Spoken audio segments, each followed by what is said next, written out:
घर वालों ने कैसा रिएक्शन दिया जब उन्हें ये यकीन हो गया कि मैंने इस्लाम वाकई कबूल कर दिया है। जैसा कि मैंने आपको पहले वीडियो में बताया कि अक्टूबर मंथ में मैंने अपने पापा को SMS के थ्रू बता दिया था कि मैं इस्लाम कबूल कर चुकी हूँ। पहले मेरे पापा ने ये एक्सेप्ट नहीं किया, मेरे फादर साहब ने ये माना ही नहीं। उनको लगा शायद ये इन्फ्लुएंस है, असर थोड़ा बहुत होता है, जो आप रेगुलरली जो आप देखते हैं, सुनते हैं, जिस माहौल में रहते हैं थोड़ा सा असर हो जाता है, तो शायद ये वो असर हुआ है इस पे। लेकिन मैं अपने डैड को सीधे बोलती रही, पापा मुझे किसी चीज का असर वसर नहीं हुआ है, मैं इन्फ्लुएंस में नहीं हूँ, मैं सच में इस्लाम कबूल कर चुकी हूँ और मैं इस्लाम नहीं छोड़ूंगी।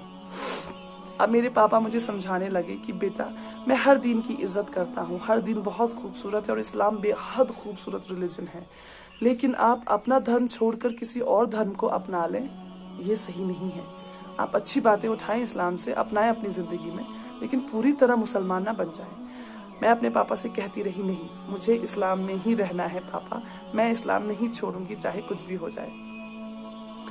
12 अक्टूबर 2012 जो मेरे पापा के साथ आखिरी बात हुई है, माफ कीजिएगा अगर थोड़ा बहुत रो दूंगी मैं, क्योंकि जब भी इस बारे में बात करती हूँ, जब भी याद आता है, क्योंकि मेरे पापा और मैं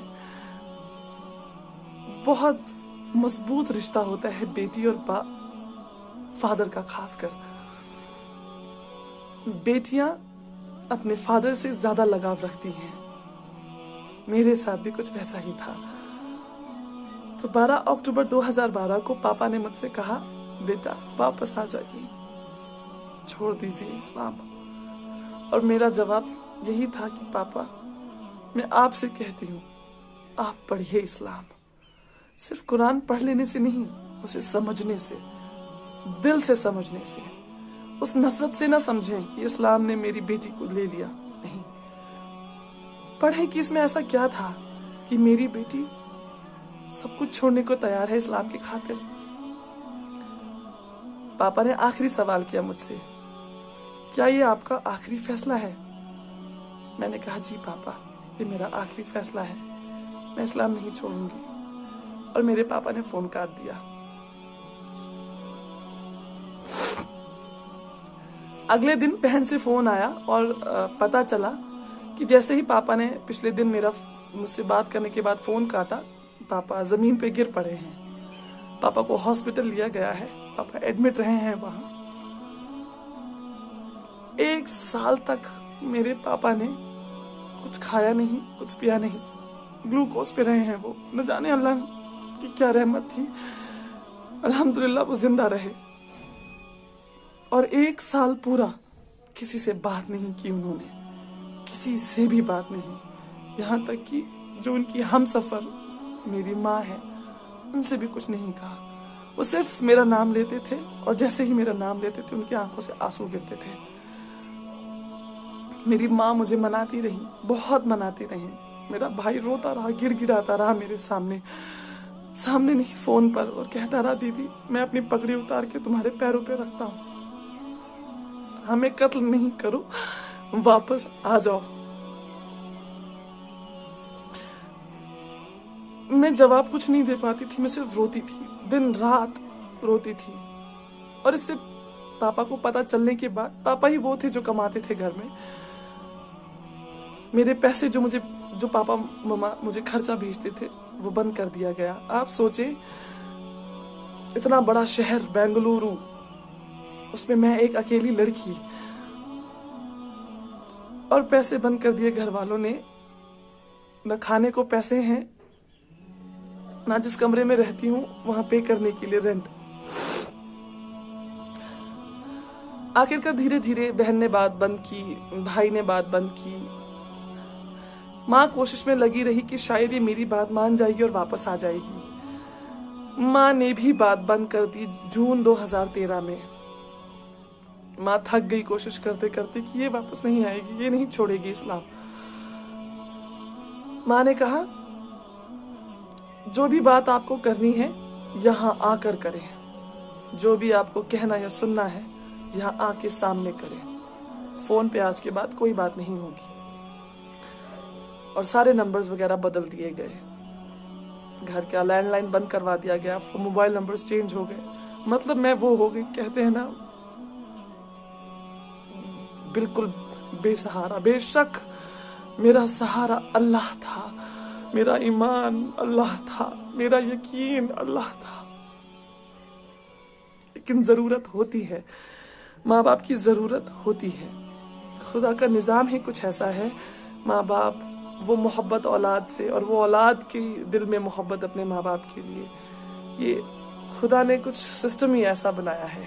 तो जब वो मेरी जड़ें जब हिल गई, मैं कमजोर पड़ गई, और यहाँ से माँ बाप ने पैसा भेजना बंद कर दिया था पहले ही, मजबूर होकर मुझे वो कमरा छोड़ना पड़ा और मैं जाके रहने लगी एक मदरसे में।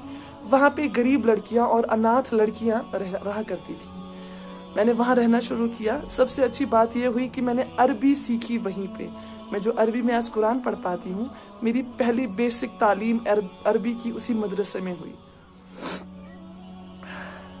और बहुत कुछ सीखने को मिला कि मैंने तो फिर भी 23-24 साल माँ बाप के साथ रही हूँ। माँ बाप ने इतना अच्छी जिंदगी दी है, हमेशा ख्वाहिशें पूरी की हैं। वहाँ वो बच्चियां थी मदरसे में जिन्होंने बचपन से अपने माँ बाप को खोया है। कोई नहीं है उनका सिवाय अल्लाह के।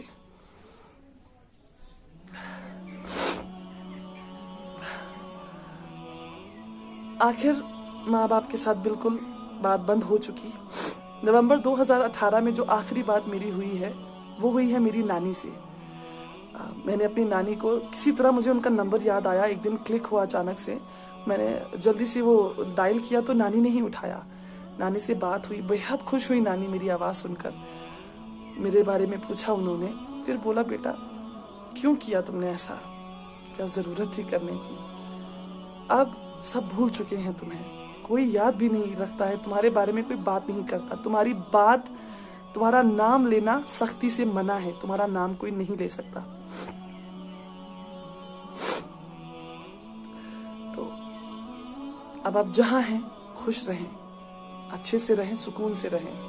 तड़पना आपको भी है, तड़पना हमें भी है, क्योंकि वो खून का रिश्ता, मोहब्बत का रिश्ता जो हमारे बीच है, वो तो खत्म नहीं हो सकता। आपकी माँ को, आपके फादर साहब को आप याद आती हैं, बहुत याद आती हैं, लेकिन जो ये सोशल कंपल्शन होती है ना, जो सोसाइटी है बीच में, इसकी वजह से अलग हैं आप नहीं मिल पाएंगे अब उन्होंने मुझे एक बात और बोली, मेरी नानी ने उन्हें बोला, ख्वाब में भी यहाँ आने की जुर्रत नहीं करना। असली का तो छोड़ ही दे, आप ख्वाब में आने की जुर्रत नहीं करना। आपके घर वालों को तो छोड़ दे, बाकी जो है आपके रिश्तेदार आपको इतने टुकड़े करेंगे कि आपको ये नहीं पता चलेगा, किसी को पता नहीं चलेगा कि ये फातिमा जी गई कहाँ। तो खैर नानी से थोड़ी सी बात हुई, लेकिन अल्लाह को मंजूर था शायद कि मेरे जो मामा के बेटे हैं, उन्होंने नानी का फ़ोन वगैरह चेक किया, मेरा नंबर ट्रू कॉलर पे देखा तो उन्हें पता चला ये मेरा नंबर है। तो नानी को भी थोड़ी सी सख्ती देखनी पड़ी, और फिर नानी ने एक और फ़ोन किया मुझे कुछ सेकंड्स का और बोला, बेटा मुझे आज के बाद फ़ोन नहीं करना, इनको पता चल गया है कि मेरी आपसे बात हुई थी। खैर फिर कुछ साल, 1-1.5 साल पहले ही मैंने अपनी जो मेरी बहन है उनका फेसबुक अकाउंट से उनकी फ्रेंड को मैंने मैसेज किया। बहुत रिक्वेस्ट करने के बाद उनसे नंबर लिया, उनसे बात की। उनको ये यकीन नहीं आ रहा था कि मैं मेरी बहन ही हूँ या मैं कुछ अलग इंसान बात कर रही हूँ, क्योंकि हमारी आवाज़ सेम है। उन्होंने मुझे बताया कि दीदी हमें तो पता ही नहीं है कि आप कोई बड़ी बहन भी हैं। हमें ये पता है कि वो हैं, भाई हैं एक, मतलब मेरी छोटी बहन है, भाई है, लेकिन कोई ये नहीं जानता है कि इन दोनों की बड़ी बहन भी है। कोई नहीं जानता है। 6 साल में ऐसा खत्म कर दी गई है मेरी एग्जिस्टेंस वहां से। मुझे कोई अफसोस नहीं है, अल्हम्दुलिल्लाह। ये शायद हक है उनका ये करने का। वो जितनी सख्ती करेंगे ये हक होगा उनका, और मैं कभी शिकायत नहीं करूंगी कि नहीं आपने ऐसा क्यों किया, आपने मेरा नाम लेना क्यों छोड़ा, या आपने मेरी एग्जिस्टेंस खत्म क्यों की, क्यों नहीं बताया लोगों को कि मैं आपकी बड़ी बेटी हूँ। नहीं, मुझे कोई अफसोस नहीं है। एज उनके रिलीजन का मेंबर होने के हिसाब से मैंने बहुत गलत किया है, उनके लिए बहुत गलत किया है। वो कहते हैं ना कहावत की, जीते जी मार डालना, कुछ वैसा ही किया है मैंने उनके साथ। मुझे पता है मैंने गलत नहीं किया, ये मेरा दिल जानता है। मेरा अल्लाह जानता है कि अपने अल्लाह के लिए ही मैंने सब कुछ छोड़ दिया, सब कुछ छोड़ दिया। ये बातें उन्हें तब तक समझ नहीं आएंगी जब तक अल्लाह की रहमत उन पर नहीं होगी, उनके दिल नहीं खुलेंगे, उनके कानों से पर्दे नहीं हटेंगे।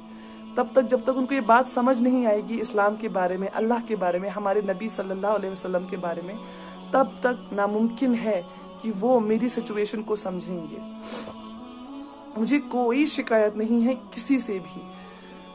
खैर, जितने भी नए मेंबर्स घर में ऐड हुए हैं, जैसे कजन्स वगैरह की, मेरे भाई की शादी, चचेरे भाई की शादी, जिनकी भी भाई बहनों की शादी है, जितनी भी भाभियां या जीजू घर में आए हैं, किसी को नहीं पता है कि इनकी एक बड़ी बेटी भी थी। तो बिल्कुल ही खत्म कर दी गई हूँ।